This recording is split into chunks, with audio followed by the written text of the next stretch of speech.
ઓમના ગુંજનથી બહાર કાઢો.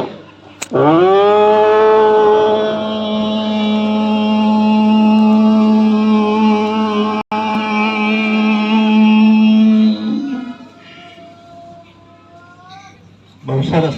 હવે જયારે આપણે યોગા કરીએ, પ્રાણાયામ કરીએ ત્યારે આંખોને બંધ રાખવાની છે. લેવાનો ને? હા કે ના? મારા ગામના બાળકો જેવા તેવા ન હોય. આપણે આવનાર મહેમાનોને બતાવી રહ્યું છે કે મેરા ગાંવ મેરા દેશ. આ ધરતી આપણને શું નથી આપી?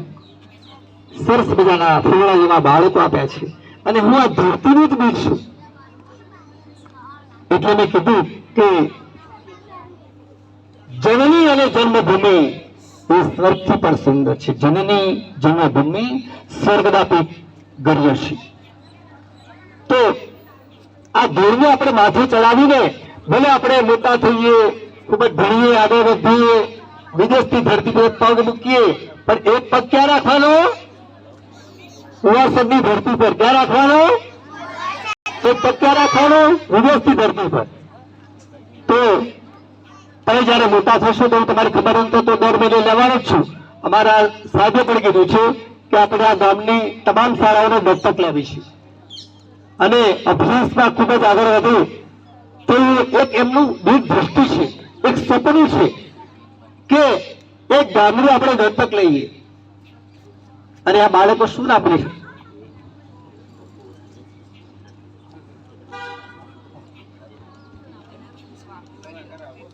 અમારા બાબત ટકોર કરી રહ્યા છે કે સમયની પાબંદી છે. મને ખબર છે પણ અમારા બાળકો સહનશીલતા વાળા છે ને? ચાલો હવે આપણે બ્રાહ્મણ પ્રણામ કરીએ. તો હું તમને બતાવું, હું કરીશ નહીં પણ તમને કહીશ કે ઊંડો શ્વાસ લો ને પછી કાનના પડદા બંધ કરી દેવાના છે અને ઊંઘના ગુંજનથી તમારા દાંત ઝણઝણવા જોઈએ. ભ્રમરી અને ભમરો જેમ ગુંજન કરે ને એમ તમારા દાંત ઝણઝણવા જોઈએ. ચાલો ફરી વખત ટટ્ટા બેસી જાઓ, સીધા બેસી જાઓ. બધાનું ધ્યાન આ તરફ હોવું જોઈએ. ક્યાંય ડાફેરા મારવાના નથી. સીધા બેસી અને ઊંડો શ્વાસ જતો લેવા ગયો. કાનના પડદા આંગળીઓ કાનમાં રાખો, બંધ નથી કરવાની. ચાલો મહેમાનોને પણ વિનંતી કરીશ એ રીતે કરો. જેટલો ઊંડો શ્વાસ લેવાનો છે. ચાલો લો. આખો બંધ. ઊંડા બંને સારી બહાર કરો.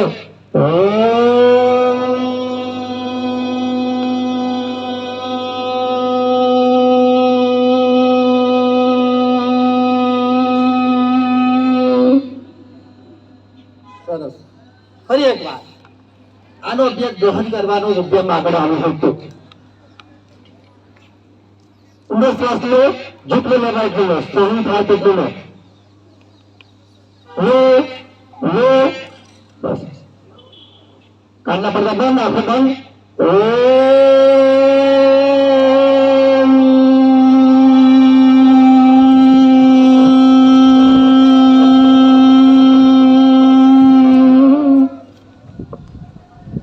સરસ. હવે બધા બેસી જાય. બેસીને તો આપણે તમારે મને જોવાનું છે કે આસનો કઈ રીતે થાય અને પછી તમારે શીખવાનું છે.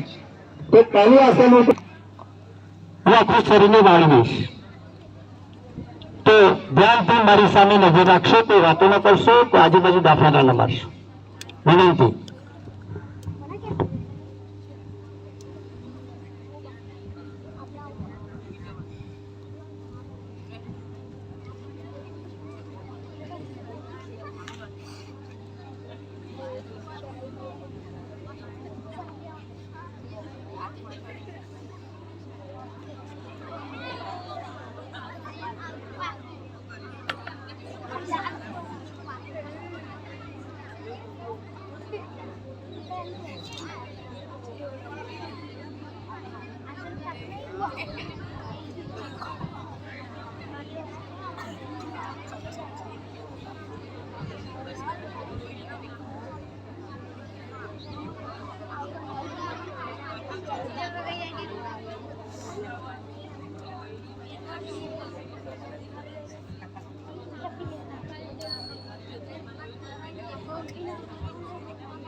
मैं તમને બે આસનો બતાયા, એક સંવાદાસન, એક હલાસન, કે હર જો આકાર બને છે. ફરી આકાર જોજો મને.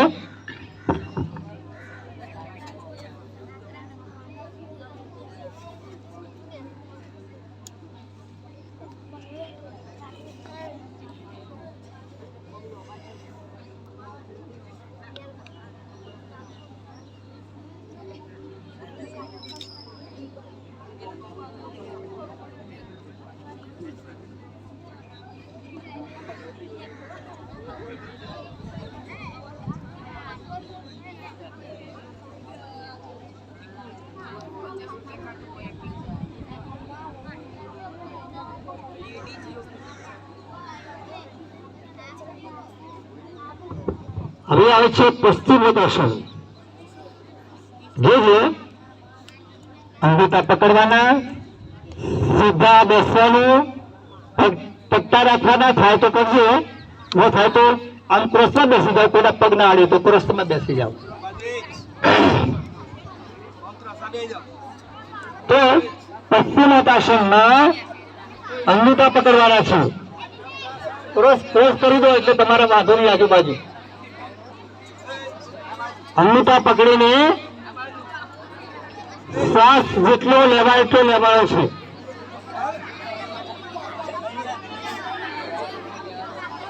જો મારી સામે જોઈ લો, રોજ જોઈ લો. હવે આવડી તો ઘરે પ્રેક્ટિસ કરજો. ચાલો શરૂ કરીશું પશ્ચિમોત્તાસન.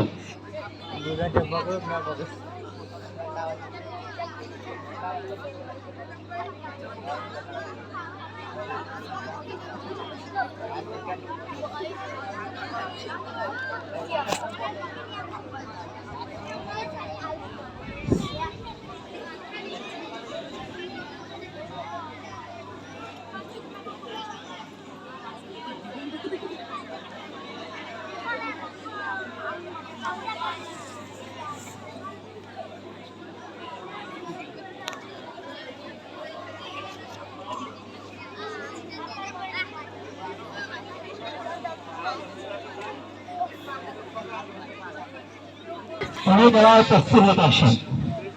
હવે કોઈને ભૂખ ન લાગતી હોય, પાચન શક્તિ બગડી હોય, જમવાનું પચતું ન હોય અને પેટ સાફ બરાબર ન આવતું હોય તો આ આસન ખૂબ જ અગત્યનું છે. એ પછી આવે છે પવન મુક્તાસન.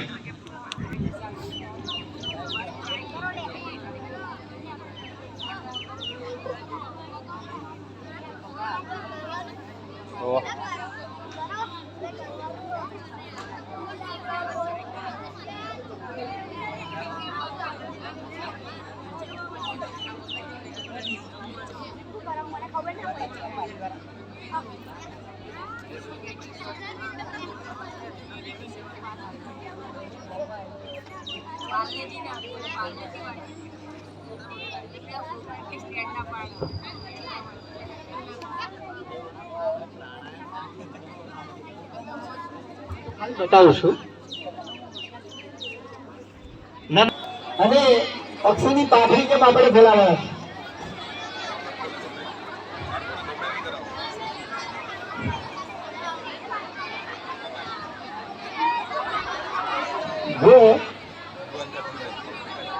સરસ સરસ. ચાલો પલાઠીની મુદ્રામાં આવી જાઓ.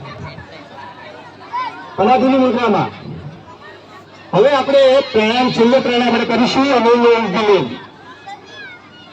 ચાલો અનુલોમ વિલોમમાં ગહન અભ્યાસ કરવા માટે 1 4 2 એ કહેવાય છે કે 1 = 5 સેકન્ડ, 4 = 20 સેકન્ડ અને 2 = 10 સેકન્ડ.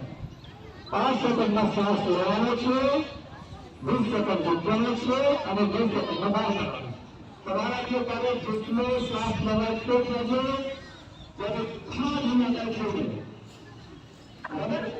એટલે અહીંયાથી જ્યારે ચંદ્રનાળીઓ સૂર્યનાળી જઈને આવી આપણે આપીએ તો જ્યારે પણ તમે પ્રાણાયામ કરો તો ચંદ્રનાળીથી આપણે શ્વાસ લેવાનો છે અને સૂર્યનાળી છોડવાનો.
આ રીતે તમારે દરેક 15 મિનિટ યોગા કરવા જોઈએ. હવે આપણે એક સંકલ્પ લઈશું કે દરરોજ 15 મિનિટ યોગા કરવાના. કેટલા સંકલ્પ હશે? હાથ ઊંચો કરો તો. જેને અભ્યાસમાં આગળ આવ્યું હોય, ખૂબ જ ભણ્યું હોય, ડોક્ટર, એન્જિનિયર, વકીલ, કલેક્ટર બનવું હોય, મોટા સારા બિઝનેસ બનવું હોય, વિદેશથી ધરતી પર પગ મૂકવો હોય તો પ્રાણાયામ દરરોજ કરવા, આસનો દરરોજ કરવા જોઈએ. તો હવે બધા જ શાંત થઈને બેસી આપણે મહાનતા મહેમાનોનું અહીંયા સ્વાગત કરીશું. તો દરેક વિદ્યાર્થી ભાઈ બહેન શાંત ચિત્તે બેસી રહે, આ કાર્યક્રમને નિહાળે અને ત્યારબાદ અહીંયા બપોરનું એક પેકેટ લઈને બધા વિદાય થવાનું છે. અહીંયા ભાઈ યોગાસન જે છે, આસનો જે છે, આપણે યોગ દિવસ આપણે જોરદાર બનાવ્યો એ બધા તાળીઓ પડવી જોઈએ, જોરદાર.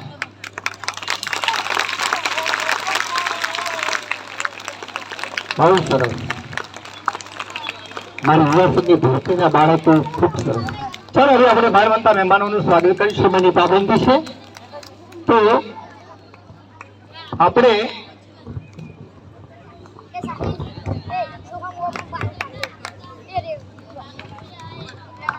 એક નાનક એક દીકરી અહીંયા આવી જાય. અચ્છા ચલ બેટા, સૌથી નાની આવી જાય. ચલ ગાયનું કંકુ ને ચોખાથી બેટા પેલા ભરત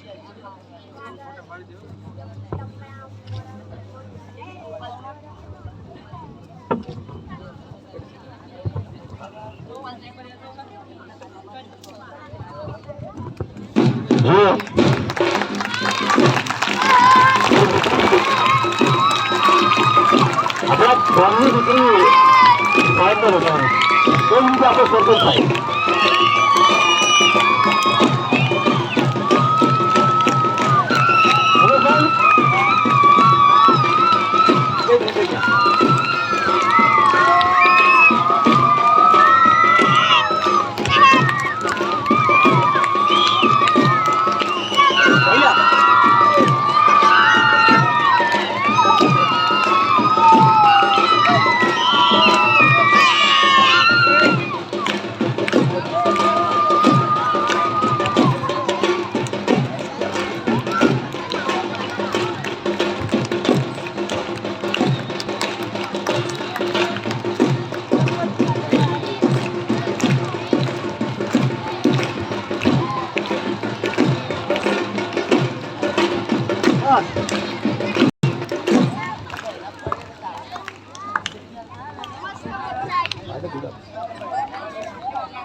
બહુ સરસ.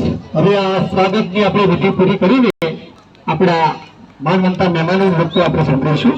તો આપણા ગામના લોકલાડીના સરપંચ એવા જીવનજી પ્રતાપજી ઠાકોર આપણા મહેમાનનું સ્વાગત કરશે. જોરદાર તારીખ બતાવીએ. એ જ રીતે આપણા માનવંતા મહેમાન પણ સરપંચનું સ્વાગત કરશે.